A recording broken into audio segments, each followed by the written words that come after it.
this is really the bargaining chip. This is what Putin would really like from this.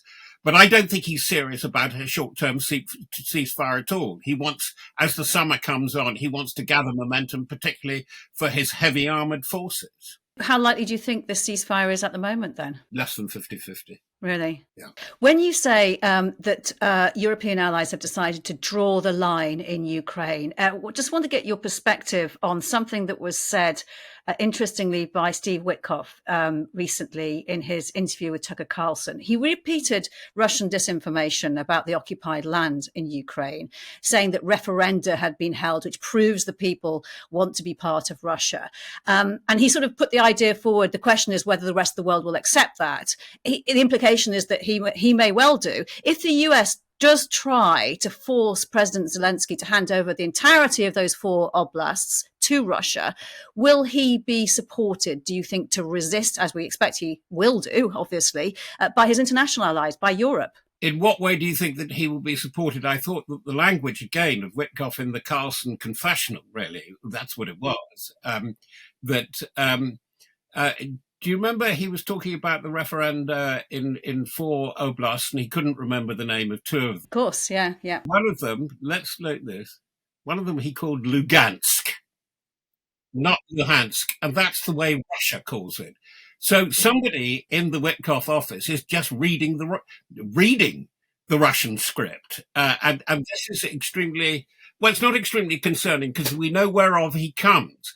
He is a property developer. He's a big golfing buddy of Trump.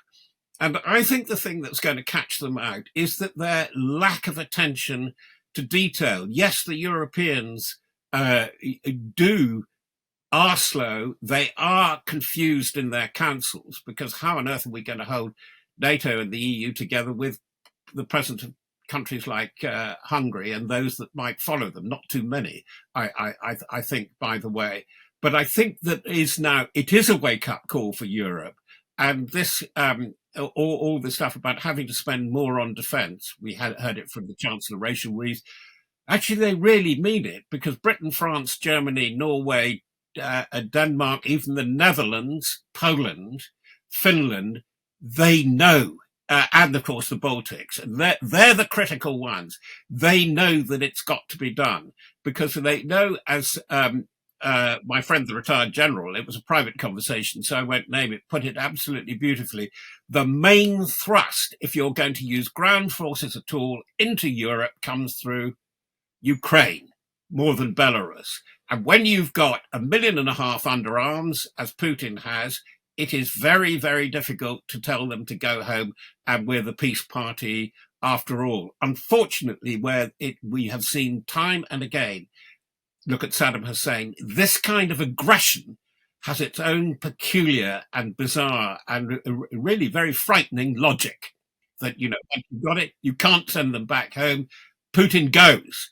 If he suddenly says, I'm the party of peace and let's have democracy and make the Duma really work and I really believe in justice in the courts, not going to happen. And I think the Europeans now realize that. Whereas you get the contrast with Trumpland. Trumpland sees this as a business partner. Yes, and let's talk about the matter in hand at the moment, which is the prospect of any ceasefire. It is extraordinary when we're considering what's been said this week about the proposals for the ceasefire in the Black Sea, that Ukraine would be prepared for it there in that one key area where they've beaten Russia. How much has this supremacy of the Black Sea hurt Russia economically? I think very badly, but it's also hurt their prestige because Putin has always proclaimed in his pronouncement when he's doing a strategic roundup, and we've talked, I've been a bit of a bore about it on this, about his obsession with the Arctic. The Arctic is part of the package in that he would like Russia to be seen as a great power, the great European power, peculiarly the great European power, because it's the bridge between Europe and Asia. But he sees it as a global maritime power. Well, the trouble is it's been smacked on the nose, if you can smack a maritime on the nose, in the Navy, in the Black Sea, by a power that doesn't really have a navy to speak of. And this is a big setback.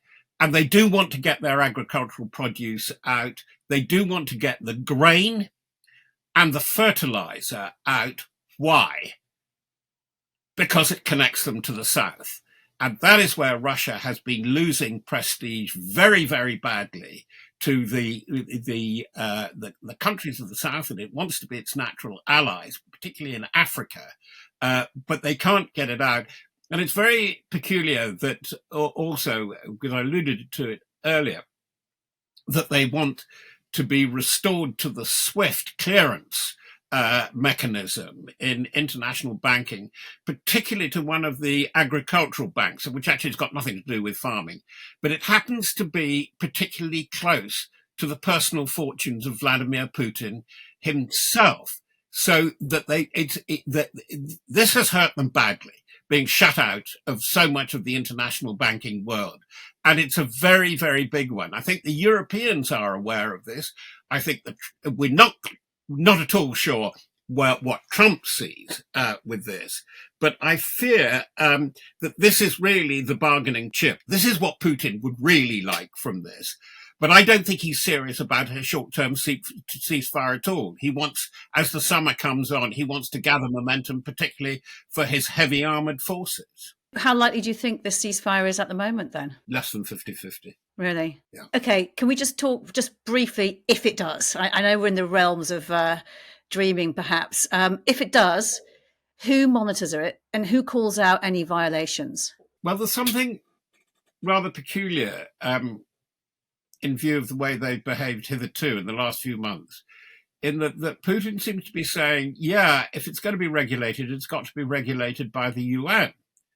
This makes a lot of sense because anyway, if you're going to do a peace monitoring, reassurance, peacekeeping, which they're not talking about, but we're talking about a peace monitoring. It's the difference between what's known as Chapter 6 and Chapter 7 under the UN Charter.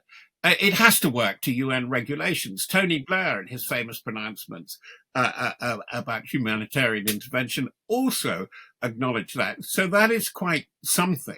So, how would the UN set up a mandate for this? I think that the UN, there would have to be serious brokerage between Russia, China, and the other three permanent members of the UN as to how it would be done. But it looks as if it is going to be down to Britain, France, and Germany. But I cannot see them allowing a force that would sit inside Ukraine itself. Just let me go on with this, that they will do the surveillance electronically, aerial, satellites, overflights, and so on, with the reassurance force gathering and being ready to do things on the borders. I cannot see them going up, into, to the line of contact. Mind you, it's a very big line of contact too. But in that light, if it were to be starting as a ceasefire in the Black Sea, how would that be monitored? And would that be perhaps more of would it be a simpler proposition or not? I think it'd be very, very difficult indeed, because you would have to have in international waters maritime patrol. Now, how you do that is going to be very difficult. They would have to have all the littoral powers involved. Think of that. You would have to have Turkey. You would have to have the seemingly independent Georgia, Romania, even Bulgaria, as well as Georgia and Russia. I was about to say a dog's breakfast, so I will. It will be as an agreed supervised monitoring force. I think it's going to be almost impossible. You've been watching Frontline for Times Radio with me, Kate Chabot. If you'd like to be the first to get exclusive content, you can sign up for membership with the link below. You can also listen to Times Radio for the latest news or read it on thetimes.com.